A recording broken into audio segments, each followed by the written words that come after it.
Hello दोस्तों, आप सबका स्वागत है आपके अपने चैनल जीके बैंक में।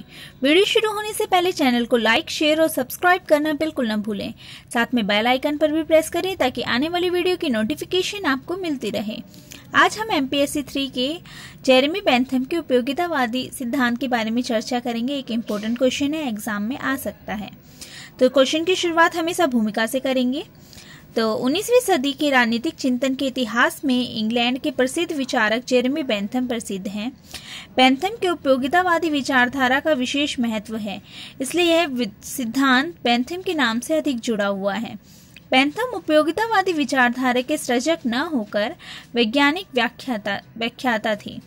उस समय इंग्लैंड में औद्योगिक क्रांति के फलस्वरूप सामाजिक, आर्थिक व राजनीतिक जीवन में तीव्रता से परिवर्तन हो रहे थे।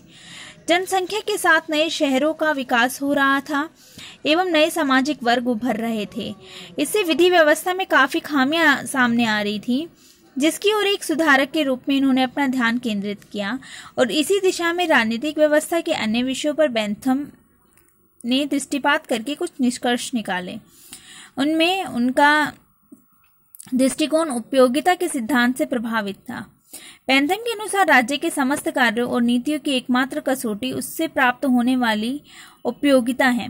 वैसे बेंथम कोई महान दार्शनिक नहीं थे, यद्यपि यह विरोधाभासी कहा जा सकता है कि उनका स्थान दर्शन के इतिहास में महत्वपूर्ण है। बेंथम का जन्म फरवरी 1748 लंदन में हुआ और मृत्यु जून 1832 ईस्वी में।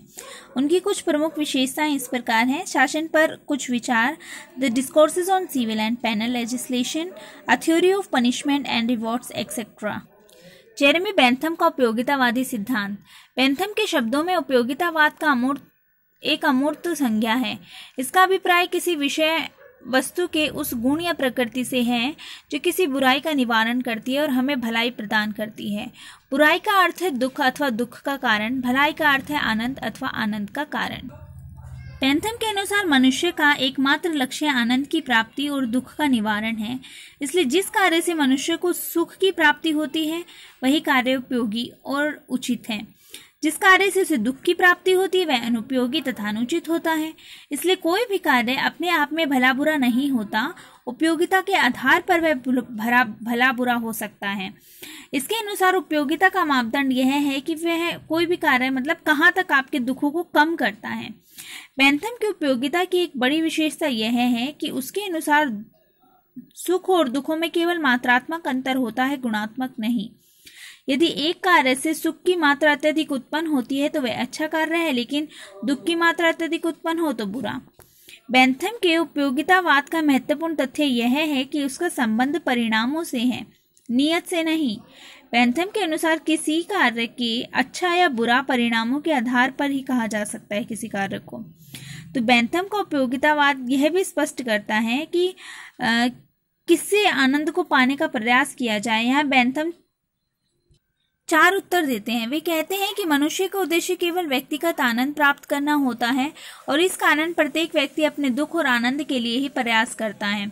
दूसरा, व्यक्ति को सामान्यतः दुख व्यक्ति के सुख एवं आनंद के लिए भी व्यक्ति को सामान्यतः दूसरे व्यक्तियों के सुख एवं आनंद के लिए भी प्रयास करना चाहिए, क्योंकि कोई कार्य तभी अच्छा होता है जब उससे सिर्फ एक व्यक्ति ही नहीं बल्कि दूसरे व्यक्ति का भी भला हो। व्यक्ति को ज़्यादा से ज़्यादा आनंद के लिए प्रयास करना चाहिए और व्यक्ति को ग्रेटेस्ट पॉसिबल हैप्पीनेस के लिए काम करना चाहिए। यह अंतिम बात है जिसे J.S. मिल ने भी स्वीकार किया और ये उपयोगितावाद का सर्वाधिक महत्वपूर्ण विशेषता भी है। बेंथम की उपयोगितावाद की एक महत्वपूर्ण विशेषता यह भी है कि यह बतलाता है कि हम अपने आचरण को नियंत्रित कैसे कर सकते हैं।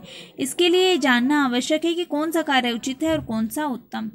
बेंथम के अनुसार सभी कार्य जिनके विकल्प होते हैं वो या तो उचित होता है या फिर अनुचित। परिस्थितियों के अनुसार एक बैड एक्शन भी राइट एक्शन हो सकता है। आज की वीडियो में इतना ही। देखते रहें जीके बैंक।